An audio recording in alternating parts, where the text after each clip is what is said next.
Communication जो है वो एक पूरा प्रोसेस है जहाँ पर हम अपने आइडियाज़ को, फीलिंग्स को, अपने अपने व्यूज़ को आपस में शेयर करते हैं। कम्युनिकेशन किसी भी दो पर्सन के बीच में बहुत ज़रूरी है। अगर वो लोग कम्युनिकेट नहीं करते हैं, बातचीत नहीं करते हैं, तो वो लोग कभी भी सही डिसीजन नहीं ले सकते हैं। कम्युनिकेशन आपस में हम लोग के अंडरस्टैंडिंग भी अच्छी कर देता है, क्योंकि अगर आप किसी से बात करोगे, किसी के विचार जानोगे, किसी की थिंकिंग समझोगे, तो आपको पता चलेगा कि हाँ, वो बंदा कैसे सोचता है, वो कैसे डिसीजन लेता है। इससे आपको उसके साथ कम्युनिकेट करने में, उसके साथ कोप अप करने में ज़्यादा आसानी होगी। रॉजर्स ने देखिए यहाँ एक डेफिनेशन दे रखी है कि communication is a process by which people create and share information with one another in order to reach common understanding. ठीक है, तो ये एक प्रोसेस है जिससे लोग इंफॉर्मेशन शेयर करते हैं एक दूसरे के साथ, और उनका मोटिव यही होता है कि वो एक दूसरे को समझ सकें। ठीक है, आइए नेक्स्ट स्लाइड। क्या क्या एलिमेंट्स होते हैं, मतलब क्या क्या चीज़ें हैं जो कम्युनिकेशन करने के लिए ज़रूरी हैं। पहली और बहुत इम्पॉर्टेंट चीज़ है सेंडर। सेंडर कौन मैसेजेस भेज रहा है ना, कौन पहले बोल रहा है कि हाँ मैं आपको मैसेज भेज रहा हूँ। नेक्स्ट इज मैसेज, क्या भेज रहा है। आप अगर किसी से बात करना चाहते हो तो आपको कुछ ना कुछ तो मैसेज देना पड़ता है। ठीक है, नेक्स्ट चीज़ होती है एनकोडिंग। एनकोडिंग क्या होता है? एनकोडिंग का मतलब होता है कि आप मैसेज को कोडिंग फॉर्म में, मतलब कुछ वर्ड्स, कुछ सिंबल्स, कुछ जेस्चर्स या कोई अदर सिंबल्स से उसको एनकोड करते हो, बनाते हो। इसको इसलिए किया जाता है सो दैट कि जो रिसीवर है वो आपके मैसेज को वैसा ही समझे जैसा कि आप उसको समझाना चाह रहे हैं। नेक्स्ट पॉइंट है चैनल। चैनल या मीडियम क्या होता है? चैनल या मीडियम वो चीज़ है जिससे आप अपने मैसेज को भेजोगे किसी अदर पर्सन के पास। ठीक है, तो मीडियम कुछ भी हो सकता है। क्या क्या मीडियम हो सकता है? जैसे आप बोल करके समझा रहे हो तो आपका बोलना is a medium.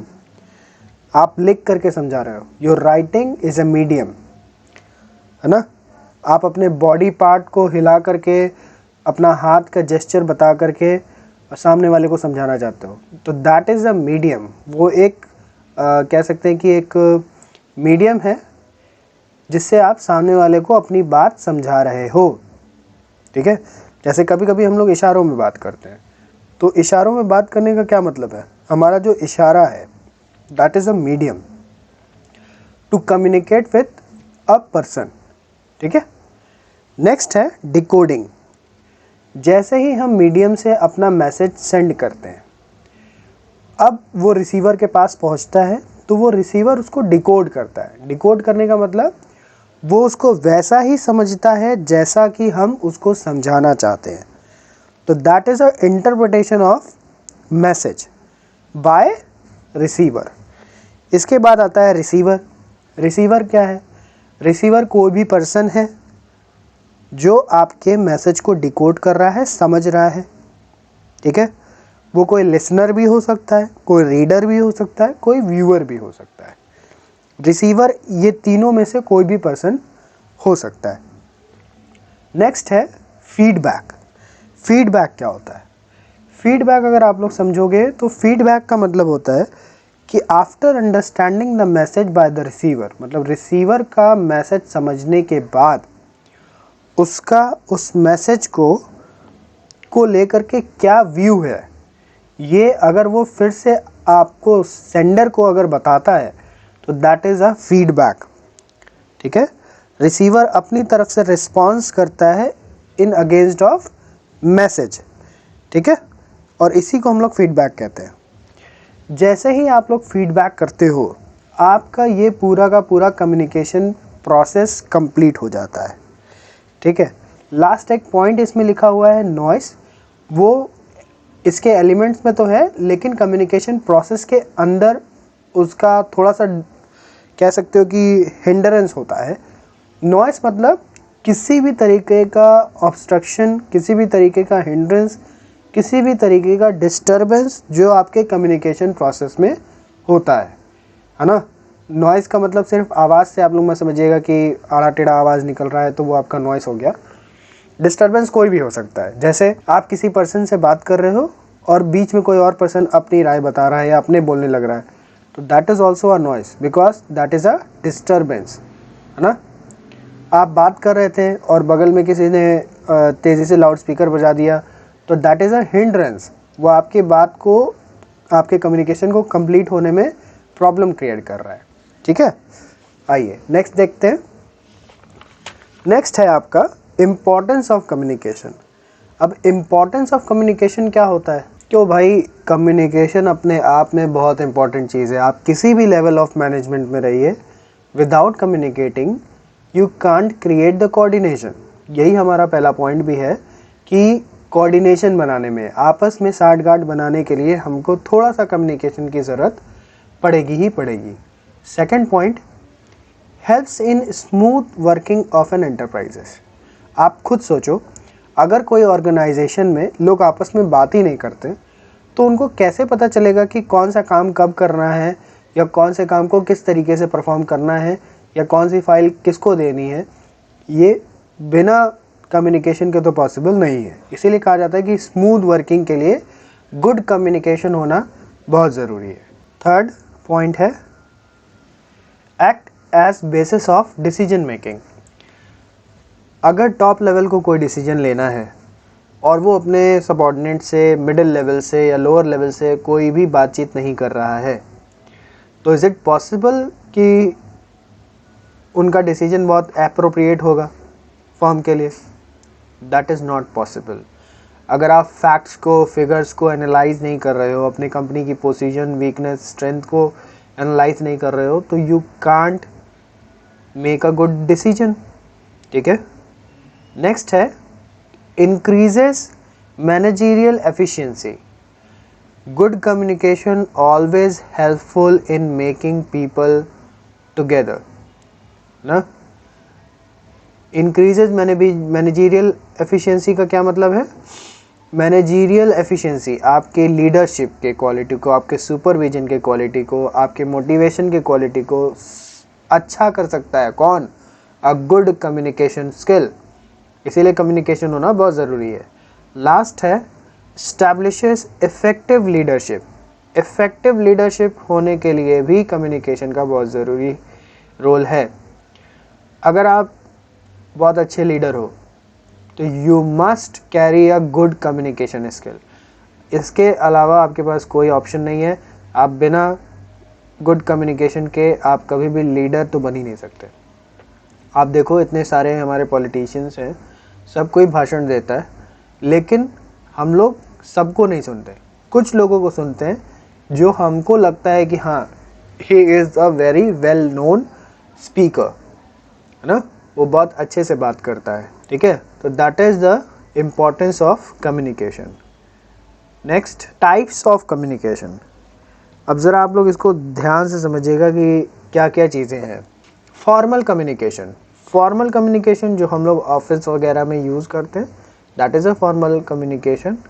Informal communication जो हम लोग ऐसे ही रैंडम अपने फ्रेंड सर्कल में और बाकी अनऑफिशियल जगह पर हम लोग यूज़ कर सकते हैं, that is a informal communication. ऐसा नहीं होता है कि इनफॉर्मल कम्युनिकेशन कंपनी के अंदर नहीं होगा, लेकिन वो ऑफिस के वर्किंग में नहीं होता है। इस बात का ख्याल रखिएगा आप लोग। ठीक है, तो फॉर्मल कम्युनिकेशन के अंदर क्या क्या चीज़ें हैं? पहला, सिंगल चेन। सिंगल चेन मतलब एक सीधी चेन बनी रहेगी। ठीक है, ABCDE। अगर A को फाइल पहुंचानी है E तक, तो उसको B के पास, फिर B को C के पास, फिर C को D के पास, then the file came to E। That is a single chain. Wheel होता है। व्हील क्या है? सर्कुलेटरी है ना। सर्कुलेटरी मतलब आप व्हील के अंदर हो तो आप एक सर्कल के अंदर ही बात कर सकते हो, उसके बाहर नहीं। ठीक है, सर्कुलर क्या होगा?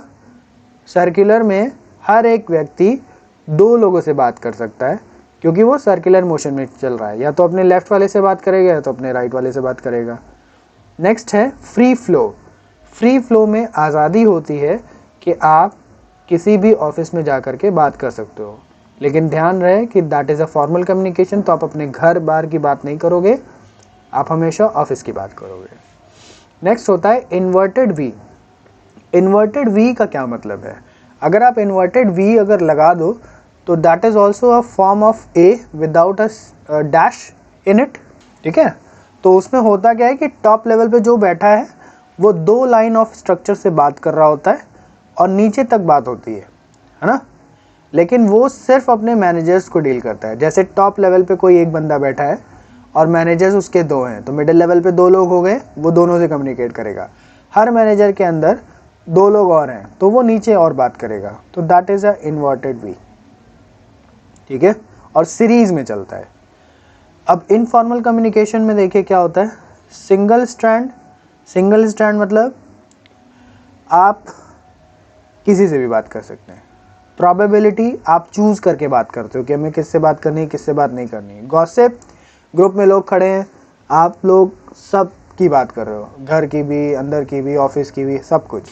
क्लस्टर, क्लस्टर और गॉसिप में ये अंतर होता है कि क्लस्टर में आप लोग झुंड बना करके किसी एक स्पेशल टॉपिक पे बात कर रहे हैं, और गॉसिप में कुछ नहीं है, जो भी डेली न्यूज़ चल रही है उन पे आप लोग बात कर रहे हो। That is a type of communication. चलिए नेक्स्ट देखिए। नेक्स्ट है बैरियर्स टू कम्युनिकेशन। ये काफ़ी बड़ा टॉपिक है, लेकिन मैं इसको बहुत शॉर्ट में आप लोगों को समझाने की कोशिश करूँगा कि क्या क्या मेन बैरियर्स होते हैं। तो first is semantic barriers, second psychological barrier, next organisational barrier, और लास्ट है पर्सनल बैरियर। चलिए देखिए, सिमेंटिक बैरियर क्या होता है। सिमेंटिक बैरियर में आप जो बोल रहे हो या जो सिंबल यूज़ कर रहे हो मैसेज सेंड करने के लिए, वो सामने वाले को समझ में ना आए। कहने का मतलब आप उसको अच्छे से एक्सप्रेस नहीं कर पाए कि आप क्या कहना चाहते हो। टेक्निकली कोई फॉल्ट आ जाता है ना। टेक्निकली कोई फॉल्ट आ जाता है मतलब कोई कॉमन इंसान है ना, पेशेंट अक्सर नहीं समझ पाते कि डॉक्टर आपस में मेडिकल लाइन में क्या बात कर रहे हैं, है ना। अनक्लैरिफाइड अजम्पशंस होते हैं। कहने का मतलब आप कुछ भी अज्यूम करके अपना मैसेज तैयार कर रहे हो, तो that is also not understandable. Barriers मतलब यही है कि आपके कम्युनिकेशन में हिंड्रेंस हो रही है, दिक्कत हो रही है आपको कम्युनिकेट करने में, ठीक है। फॉल्सली ट्रांसलेटेड भी हो सकता है। फॉल्सली ट्रांसलेटेड का क्या मतलब है, आप कुछ समझाना और चाहते हो, है ना, लेकिन आपने जब उसको दूसरे लैंग्वेज में कन्वर्ट किया तो वो हमारे समझ से बाहर निकल गया, हमें समझ ही नहीं आ रहा, ठीक है। लास्ट, सिमेंटिक बैरियर में आप एक और इम्पॉर्टेंट पॉइंट समझ लो कि सिंबल विद डिफरेंट मीनिंग्स। जैसे आप लोग जानते हो ना, होमोनेम्स होते हैं इंग्लिश में, बोलने में एक जैसे वर्ड होते हैं लेकिन उनका मतलब अलग अलग होता है। जैसे मैंने बोला डियर, है ना, तो डियर दो है, एक एनिमल है और एक हम लोग प्रेम भावना प्रकट करने के लिए कहते हैं, तो that is a semantic barrier. आप कुछ समझाना चाहते हो, मैं कुछ समझ रहा हूँ, due to badly express messages, technical jargons, unclarified assumptions, faulty translations और symbols with different meaning. Next है साइकोलॉजिकल बैरियर।